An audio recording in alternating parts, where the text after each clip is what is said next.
Terima kasih banyak, Prof. Komar. Senang sekali dengerin suaranya, tapi yang tadi terakhir keren banget tuh ya. Harus ada follow up. Kita harus ingat banget tuh ada follow up. Last but not least, untuk mystery guest kita, yaitu Bapak Amih Al-Humami, PhD. Beliau adalah Direktur Pendidikan dan Agama di Bappenas. Monggo silakan Bapak Amih Al-Humami, waktu dan tempat kami persilakan.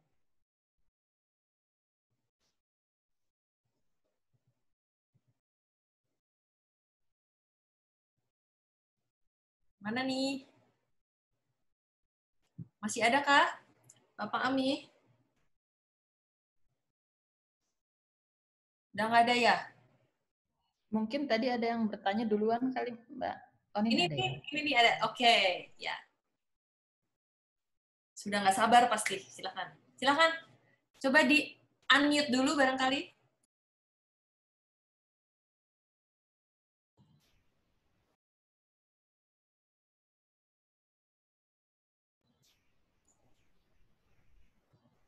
Udah bisa ya? Tangguh. Ini saya sebenarnya mau mendengar Mas Komar saja sama beberapa kawan yang lain. Saya agak telat masuk dan tadi Bu Elin juga yang kemarin menulis di Kompas, saya ingin menyimak gitu.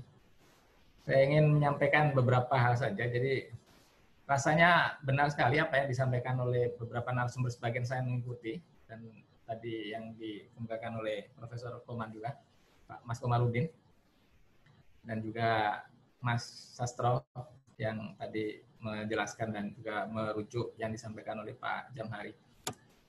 Kalau saya mungkin dari sisi ini dari sisi pentingnya untuk memastikan bahwa pendidikan itu harus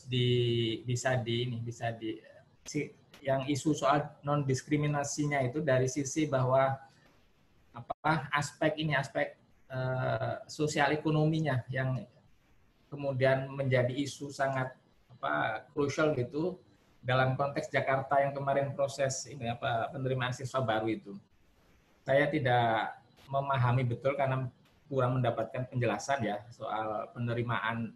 Kalau dari sisi zonasi itu kan sebenarnya kemarin prinsipnya itu dimaksudkan untuk menciptakan pemerataan pendidikan supaya tidak ngeblok di sekolah-sekolah tertentu yang kemudian dihuni oleh atau di situ diakses oleh kelompok-kelompok masyarakat kelas menengah terdidik dan mapan itu.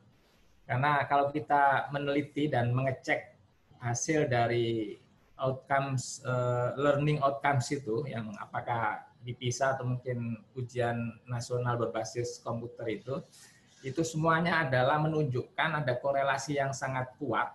Mereka yang berasal dari keluarga atau dari kelompok keluarga status sosial ekonominya bagus, itu cenderung akan ngeblok di sekolah-sekolah yang bagus dan dia akan mendapatkan semua sumber daya yang memungkinkan bagi anak-anak mereka untuk mendapatkan layanan terbaik bagi pendidikan terbaik juga. Karena itu maka jalan bagi keluarga anak-anak dari keluarga yang mampu itu pasti seperti jalan tol begitu. Jadi dia lahir dari keluarga yang mampu, dia lahir dari keluarga berada, dan kemudian sekolah di sekolah-sekolah bagus, bisa kalau misalnya kurang dari sekolah, dia bisa les ke sana kemari, kemudian memperoleh layanan pembelajaran yang terbaik, yang kemudian jalurnya dari, katakanlah misalnya SD mana terbaik di Jakarta, pergi ke SMP 115 misalnya, pergi ke sekolah SMA 08, pergi ke UI, UGM, atau ITB. Nah, itu semuanya adalah bertahun-tahun dan selama dalam bilangan dekade akan berlaku seperti itu. Nah, kewajiban pemangku kepentingan, apakah pemerintah, apakah siapa saja yang perumus kebijakan, untuk memastikan bahwa disparitas dari sisi kualitas maupun dari sisi layanan pendidikan itu bisa diatasi dan diterobos. Nah, sistem zonasi kemarin itu dimaksudkan untuk itu. Hanya kemudian menjadi isu besar ketika faktor usia dikeluarkan. Dan saya tidak tahu apakah dari sisi itu nanti isu soal keragaman dari sisi etnis, dari sisi agama, apakah juga terfilter dengan mekanisme seperti itu. Kita sangat menginginkan bahwa sekolah itu adalah sebuah milieu, sebuah lingkungan yang memungkinkan bagi semua orang yang punya latar belakang beragam, sosial ekonomi, etnis maupun budaya maupun agama, bisa tumbuh berinteraksi secara baik sehingga mereka bisa saling belajar, saling menyerap, saling menerima perbedaan, juga belajar dari keragaman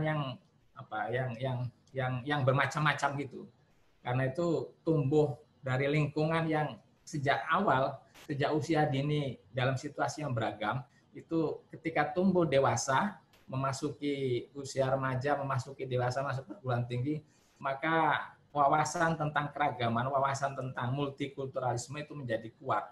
Dan kita berharap dengan sekolah sebagai public domain itu memberi ruang yang memungkinkan bagi semua saja yang latar belakang sosial ekonomi yang beragam, latar belakang etnis, latar belakang budaya dan agama yang bermacam-macam itu bertemu. Jadi sekolah menjadi semacam melting pot bagi multikulturalisme masyarakat Indonesia. Jadi kita sekaligus mengatasi soal supaya anak yang dari keluarga tidak mampu bisa sekolah di tempat yang terbaik, mereka yang berbeda secara etnis, budaya, dan agama pun bisa berinteraksi dalam satu harmonium yang kondusif gitu. Kalau kita, mungkin kami dari sisi pengambil kebijakan meyakini betul itu kan, kalau merujuk pada Anthony Giddens itu mengatakan bahwa kalau kita baca di bukunya yang sangat bagus itu ada The Constitution of Society. Jadi pendidikan, sebagaimana juga pernah dikutip oleh Mandela, bahwa pendidikan bisa jadi instrumen yang baik untuk memutus mata rantai kemiskinan dan menjadi jembatan bagi pertemuan tadi latar belakang yang berbeda.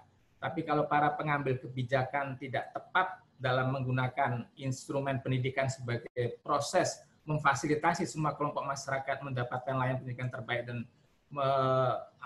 memberi jalan bagi mobilitas sosial atau mobilitas vertikal, maka pendidikan bisa melanggengkan kesenjangan dan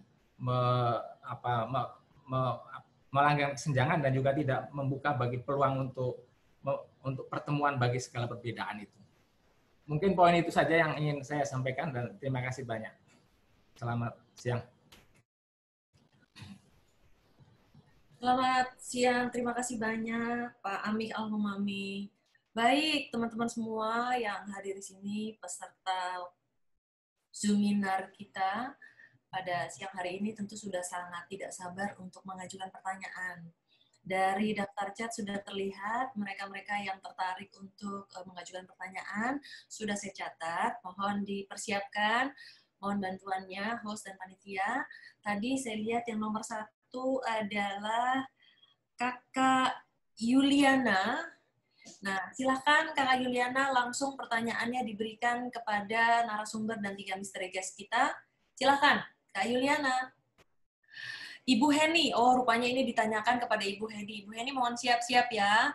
Mohon berikan contoh konkret di lapangan, apa yang sebaiknya dilakukan sebagai individu ataupun institusi untuk menjaga kebinekaan dan semangat toleransi di sekolah dan kampus kampus, terutama di UI dan di lembaga pendidikan lainnya. Silakan Ibu Heni. Terima kasih untuk pertanyaannya Ibu Yuliani. Kalau sebagai individu, maka mungkin memang begini, kesadaran keragaman, kesadaran kebinekaan itu memang masuk dalam ranah kesadaran. Kita semua tahu bahwa bangsa ini dibentuk oleh kebinekaan kita. Sehingga dengan hilangnya kebinekaan, ya hilang juga bangsa ini.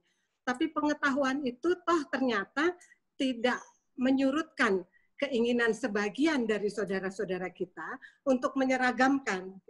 Nah, karena ini berupa kesadaran, maka pengalaman itu menjadi sangat penting. Pengalaman berinteraksi, pengalaman memiliki teman-teman yang berbeda, apa yang disebut sebagai ruang perjumpaan. Menciptakan ruang-ruang perjumpaan itu sangat penting. Bahkan diri kita pun bisa menjadi bagian dari ruang perjumpaan itu. kami biasanya di Yayasan Cahaya Guru itu memiliki format besar yang sangat sederhana, yaitu begini, kenali kekuatan kita, kekuatan diri, kenali kekuatan lingkungan, dan gunakan untuk kebaikan dan perbaikan. Jadi sekali lagi, kenali kekuatan diri, kenali kekuatan lingkungan, gunakan untuk kebaikan dan perbaikan. Kalau kegiatan-kegiatan ini kemudian didesain atau dirancang dengan menggunakan semua hal itu, maka pasti kekuatan dari UI adalah keragamannya.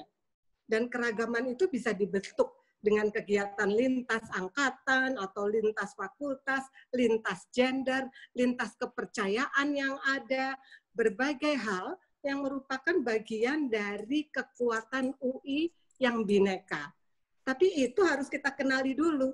Jadi langkah pertama adalah kita kenali kekuatan kita, kemudian kita kenali kekuatan lingkungan, dan kita menggunakannya dalam kegiatan-kegiatan yang jelas tujuannya adalah untuk kebaikan dan perbaikan bersama. Jadi mungkin ini kira-kira. Mudah-mudahan ini bisa menjawab Ibu Yuliana.